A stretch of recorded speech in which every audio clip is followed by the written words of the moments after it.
Hey guys, Drifter here. Today I have something very special to review, something near and dear to my heart. I now have my very own Scuf controller. This is the Scuf One Drifter Edition. You can see it's got the blue on the front, the yin-yang. We've got white on the top, says Scuf One. And we've actually got branded with my name, the Scuf One Drifter, on the back on each one of the paddles. So it's been a long time coming. I've been working with Scuf for almost 2 or 3 years now. I've been working with Scuf for a very, very long time, and I've always wanted to have my own controller, my own little branded Drifter controller. And now I've got it, and you can have it too. As of this video, the Drifter controller is on sale, so I thought I would do a full review and compare to some other models of controllers that I've got on my left over here and show you some of the differences between them. So if you're unfamiliar with a Scuf controller in general, this is basically a competitive gaming controller. This is designed for really hardcore, really competitive, high-end gaming to help you play better. The biggest and most important feature are the paddles on the back. The paddles map respectively to A, B, X, and Y, so that if I were running and I wanted to jump, I would just hit this paddle and I would jump, or if I wanted to duck or change guns or reload, of course I hold it essentially like this so that I can do it kind of all on the fly, 1, 2, 3, 4, just whatever. And the idea behind that is kind of the same idea that you get on PC mice. Like if you see a PC mouse, like a standard cheapo Walmart like $5 mouse, it's just got left click, right click, and you're lucky if you get the scroll wheel. A more advanced mouse will have a scroll wheel, and then one will have a middle click, and then you've got side buttons for backwards and forwards, and then you've got some other things. The buttons are the same, the inputs are the same, but they're moved to more convenient places. I'll compare to the standard. This is my day one Xbox One controller that I got with my olden console, and you can see there's nothing fancy or special on the back. And I'll move to the side a little bit here. If I were playing Call of Duty, and let's say I wanted to duck so as to not get shot, I'd have to take my finger off of the aiming stick, move over here and hit B to duck, and as I'm doing that I can't aim. I can strafe, but I can't aim unless I'm doing something creative. Now some people will play claw. They'll kind of warp their finger around and put the thumb there and do this, but I never found that to be very comfortable. Just never really floated my boat, so what I was just playing is jump and duck and change and Y. However, since on the Scuf we have A, Y, X, B on the back respectively doing the same thing, I wouldn't have to hit any of my buttons. I can just click the back paddle. So if I wanted to duck, I could keep turning and click the paddle and duck. Or if I wanted to jump, I could jump and turn and jump and change guns and turn and duck. And you don't even see it because it's all going on in the back. It's like jump, change guns, duck. Jump, reload, change guns, duck. And it happens very, very fast. The inputs are the same. It's standard A, B, X, Y. There's no rapid fire. There's no mods. There's no... I've actually seen a few controllers that had some sort of weird feature on the sticks that would like pull down to give you some sort of auto aiming ability, but no, there's none of that. Just they're in a more convenient place, and that makes a big deal for me. Other things you might notice is that the triggers here, these pull all the way in. Let's see if we can get up on that. You can see that these triggers go all the way in on both sides. And in Call of Duty, there's like a certain depth, but you do waste some space, whereas these come with hair triggers, which is for Call of Duty great. These don't go down all the way. They go down just far enough to shoot, and once you hit that amount of distance in to shoot or aim down sights, that's it. There's no wasted space. There's no, because that makes you able to kind of shoot semi-automatic guns much faster, whereas on one of these, you're going in twice as far each time. Takes more motion. Works better that way. Other nice things compared to this one is that on the back you can kind of see you have standard plastic. Now this is something everybody's held. It's normal. And I'll tell you, you might not believe it, but you'll get spoiled once you move on to these grips. Scuf has two different kind of grips. The black grip here is called the Scuf grip, and I tend to prefer that one a little bit more. It's a very leathery kind of grip. It feels like a high quality material. This is more of a very like sticky, rubbery, like if you've got sticky palms or if you just like something with a really solid grip, you can do this. This is called the Pro Grip, and the Pro Grip comes in a bunch of different colors. So for the Scuf Drifter controller, they put the white Pro Grip on, of course, to match the colors of the yin-yang. And, oh yeah, I almost forgot the sticks. We'll do the sticks real quick, briefly here.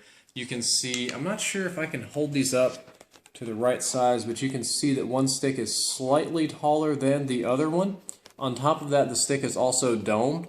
What that does is it's kind of like having a control freak or an FPS freak built into your stick. The higher it is, the easier it is to make very subtle movements in your aim and aim very precisely. And the domes are just for comfort. Some people are used to these things being domed, or they prefer them. Actually, a lot of people actually prefer them concave, kind of like on the old Xbox controller, and you can get those too, but I just prefer the dome. That's all entirely optional.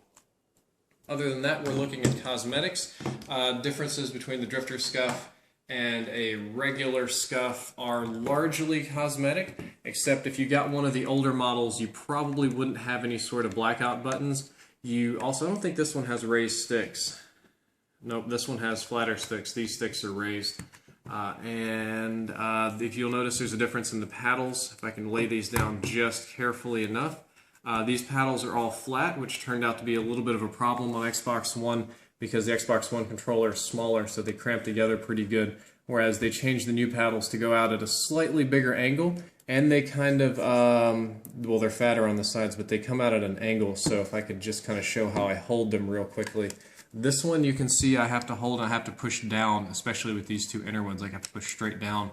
Whereas the newer model Scufs, and they're all like this, not just mine, they've got the slightly sideways kind of curve here, so you can kind of pull in and hit them. It's just a small thing that makes it much more comfortable. Most of these things look cosmetically great. I'm going to go ahead and use my little portable ghost charger here. And I'll plug in, this is like a, actually we'll do standard Xbox One first. We'll plug you up, man. See what you got going on. Standard Xbox One. Standard Xbox One glow, nothing really special to it. They changed the LEDs out on these, so you've got no batteries, so you're gone. The original Scuf that I got, or the original Scuf One, it was a Hornet, so it had a sort of yellow thing going on. So of course the Xbox glows yellow. And for the Drift0r Scuf One, since we've got Drift0r on the back, we've got the yin yang start button, menu button, guide button, I forget what they call it these days. But when we plug it in, and I'm probably going to end up turning my Xbox on upstairs, that one actually glows white. Might be a little bit difficult to see on the camera because the camera does funny things with the colors. It's kind of a soft white, so that the blue in the yin yang is essentially the same color as the blue here when the light comes through. And it's not as per my request, I got a pretty mild LED. Sometimes they just get really like blaring in your face. I don't like that. This one's nice and mild, has good colors to it. And that is about that. Oh yeah, there were some questions about the paddles on the back and the batteries. I can move these to the side real quick. They're like, well, how do you put your batteries in? Well, actually, if I can just get this off real gentle like, there we go. Put your battery in just like normal. It's just actually pretty normal back here, and when you take the paddles off, you can see the little buttons down here. They've done some work on these buttons to make them more durable so they don't get broken or smashed or anything, but yeah, basically that. If you just change your batteries, let me put this one back in there, right? Make sure it gets back in like that. And come on, let's be cooperative today. There we go. Got it pop back in, and the controller is set. I'm personally very happy with the Scuf Drift0r controller. Usually I have complaints or gripes or something wrong. I really don't have any problems with this controller. I've been playing on it for a couple of days. No gripes, no complaints, nothing wrong with it. Everything's set the way I like it, and I'm very happy with it. It's aesthetically pleasing. I've also been putting a little bit of work into the PS4 Scufs. This is a review that I'll probably have coming, I don't know, a week, maybe 2 weeks from now. I've got this, I think this is a Scuf 4PS. They've only got 2 paddles right now, and unfortunately the Drift0r controller is not available on PlayStation. They do have blue ones, but I'll talk quite a bit about this one later on. I actually have a few complaints about the PlayStation models, but we'll save that for later. And that's pretty much it for this review. I'm really happy to have my own controller. I'll probably be promoting it a little bit more, as it is literally my own branded controller. I hope you enjoy it too. It's available now. There's links down in the description. I have a coupon code for 5% off. That code is DRFT. You've probably seen it stamped on the video and down in the description below. And that's kind of it. Anytime you see me playing Xbox, odds are about 99% that I'm going to be playing on this controller, unless of course I'm traveling or at a friend's house or something like that. Well, I hope you enjoyed the video, and I hope you learned something useful. If you did, don't forget to like, favorite, and subscribe. Drift0r out.